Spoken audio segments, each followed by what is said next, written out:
J'ai un biographe manifestement alors j'ai peut-être appliqué un peu moins de choses. C'est du bois les moins délicats qu'on a confié à un sujet combustible, explosif, kamikaze. Ce soir, vous avez rendez-vous avec Dieu, et moi, je viens sans surjouer, sans agiter les bras, vous raconter une grande histoire entourée des fantômes de mon passé. On n'enterre jamais définitivement Bill Faury, Bill François et Elliot Noailles. Merci les garçons d'avoir assuré ma première partie. Les garçons, oui, les garçons, et les coulisses qui dégagent cette odeur de zoo mal aérée, protéines, déodorants, égaux, Cologne, sauvage, intense. La salle de musculation à 19h. Il aurait peut-être fallu moins d'ego ou plus de déodorant.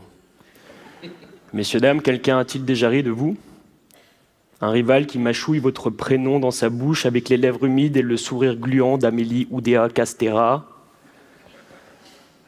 Un ami qui vous connaît trop bien, caricaturiste aimable, mais trop précis de vous devant les autres? Et puis, il y a celle qui vous obsède peut-être, et qui d'un rire mal placé vous ramène à l'état de valet de chambre, de plante humaine, et qui, le sourire sur le visage pourtant, fait trembler tout l'édifice patiemment établi. Il n'a fallu que d'une cigarette pour embraser Notre-Dame. Alors la religion, a-t-elle les épaules pour encaisser le rire? Le rire et la religion sont-ils compatibles? Les tours, les jumelles et les avions ne sont pas incompatibles. Ils peuvent exister en même temps. Les clubs de golf de mon ex et ma voiture ne sont pas incompatibles. Ils pouvaient exister en même temps. Et la compatibilité, ça n'est pas la simple coexistence. La parole, déjà, distancielle, désamorce les effets d'envoûtement. Regardez les rituels romantiques. Accueillez celle qui se jette sur vous par un « tu veux qu'on couche ensemble ?» Vous ne coucherez pas ensemble. Et si vous vous mettez à rire, vous finirez comme ma voiture. Et vous retournerez faire des blind tests avec votre tante et votre dernier œil.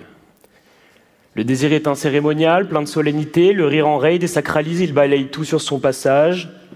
Quand Saint Jean-François Copé vient nous raconter la parabole de l'enfant et du pain au chocolat sur les plateaux télé, les rires anéantissent ses effets et il est ridicule.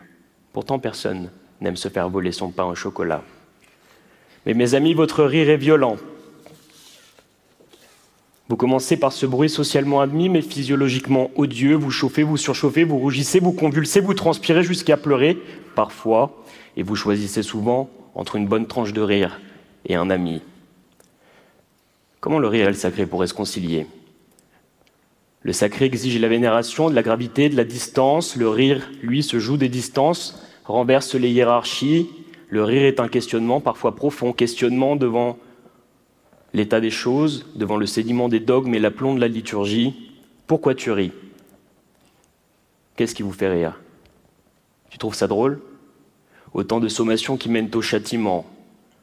De Damas à Poitiers, de Jérusalem au Panchir, railler les dieux, c'était l'assurance d'être transformé en tapas, avant même d'être réincarné.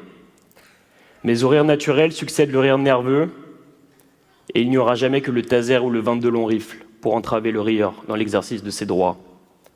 Car rire, c'est se mettre en pause et interroger l'ordre du monde, c'est accepter que le sens donné à la vie par la doctrine n'est pas la seule prière possible, que l'existence ne s'y réduit pas, tourner en dérision l'idée totalitaire, c'est admettre qu'elle n'est pas absolue. Mes amis, ce ne sont pas les religions qui ont horreur du rire, ce sont les intégrismes moraux, politiques, religieux. Quand ils n'ont plus foi en leur force, quand ils ne croient plus en leur légitimité, ils perdent le sens de l'humour. L'effet des plaisanteries n'est jamais le même. Ils mesurent la solidité du pouvoir. Il y a des jours où on plaisante dans la conscience de sa force et des jours où on plaisante pour se rassurer dans le noir. Rire, c'est toujours tracer une ligne de sorcière. Cher public, cher jury, le rire est dangereux. Et peuple d'Aix-en-Provence, ce soir, je viens vous chanter la louange du rire comme actif séditieux, comme ferment de liberté. Le rire est un manuel de décomposition, un concentré de nitroglycérine à l'usage de tous, capable de faire tomber les dieux et d'agenouiller les rois. Rire, c'est donner rendez-vous aux certitudes, revolver au poing et redécorer la maison. C'est ce mur en béton qui vous passe en travers des dents. Alors faut-il rire dans tous les contextes? Quand l'ami vous montre la photo de son coup de foudre, ne pas rire. C'est pas sa meilleure photo, c'est sa meilleure photo. Quand elle vous dit « j'ai envie de toi », comédie française, « j'ai envie de toi », ne pas rire. Mesdames, quand il enlève son caleçon, ne pas rire. Cher public, je sens chez vous des cicatrices encore incandescentes. Mais le rire est épidémique, contagieux. Riez de moi et je ne suis plus personne. Riez avec moi, je suis Gengis Khan, femme qui rit, femme qu'on a fait rire. Oui, maman avait beaucoup fumé pendant sa grossesse. Quand j'étais petit, je mangeais les fruits verts, je suçais les citrons crus, j'inhalais les marqueurs noirs jusqu'à ce que la nausée m'épargne le cours d'espagnol. Ce qu'on te reproche, cultive-le, c'est toi. C'est bien une phrase de gauche. Mon professeur me le disait, il était d'une belle gauche, intransigeante et laborieuse. Il préférait marcher 45 minutes et sortir à Jean Jaurès plutôt que d'arriver facilement par l'arrêt Clémenceau.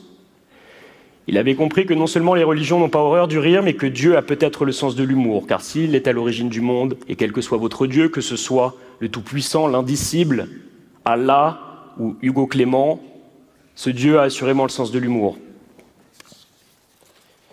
Il aurait pu mettre au monde des créatures austères, dignes et sobres, mais au 7e jour, il a découvert les congés payés et la chartreuse verte, et il a inventé la France. Îlot de splendeur dans la mosaïque humaine, hommage flamboyant à l'audace, la France où le budget sera déficitaire mais les ronds-points fleuris, où on donnera Matignon à Manuel Valls mais pas l'asile à Assange, où on créera une loi pour ne pas avoir à voter les lois. Il faut imaginer Sisyphe heureux, nous dit Camus. Ne faut-il pas aussi imaginer Dieu qui se fout de sa gueule? Alors Sisyphe, ça roule. Mesdames, messieurs, rire, c'est se mettre en règle avec l'absurde du monde et avec soi. C'est reconnaître que quelque chose doit être désamorcé et qui ne mérite pas tout le sérieux du monde. Rire, c'est un éclat de lumière, une respiration volée au sérieux. Il surgit comme un feu d'artifice dans l'obscurité, il balaye tout sur son passage, même nos plus grandes certitudes. C'est un instant suspendu où l'on s'oublie, où l'on devient léger, presque enfant. Le rire, c'est ce qui reste quand les mots sont usés, quand le cœur cherche une issue, c'est une étreinte invisible qui dit « on est là, ensemble, et tant pis si le monde est bancal ». C'est un voyage sans bagage, le rire. On le partage sans y penser comme un secret qu'on ne garde pas. C'est un pont jeté entre deux solitudes, une promesse discrète. Quoi qu'il arrive, la gravité ne gagnera pas toujours. Il fend l'armure, il touche là où même les larmes ne vont plus, et quand il s'éteint, il laisse une douceur étrange, comme une chaleur qui s'attarde, parce qu'au fond, le rire n'a rien de léger. Il est profond. Il est vrai comme un murmure au creux de l'âme qui nous dit que malgré tout, on est encore vivant. Le rire nous fait sortir de nous-mêmes, de nos limitations terrestres et de nos lourdeurs quotidiennes. Écouter comme un juif, voir comme un chrétien, lire comme un musulman, mais en rire ensemble comme des humains, voilà ce qui tisserait une fragile fraternité entre les hommes. Voilà. Alors qu'il est bientôt 22 h, que certains d'entre vous ne m'écoutent plus et se demandent pourquoi ce steward Ryanair leur parle de religion, que le marchand de sable est passé au dernier rang et que nos aînés s'assoupissent paisiblement au son de mes pensées et que les couches sont maintenant presque remplies. C'est avec la voix fragile des talents incertains d'eux-mêmes que je vous livre cette dernière adresse à vous tous. Tutoyeurs d'anges, traîtres pardonnables, reines de cœur, différents parmi les différents, ce discours est écrit pour vous. Il est écrit pour disparaître. Il est l'étincelle dans le vent, mais l'étincelle qui ce soir en vous cherchera la poudrière. Alexis Heuls.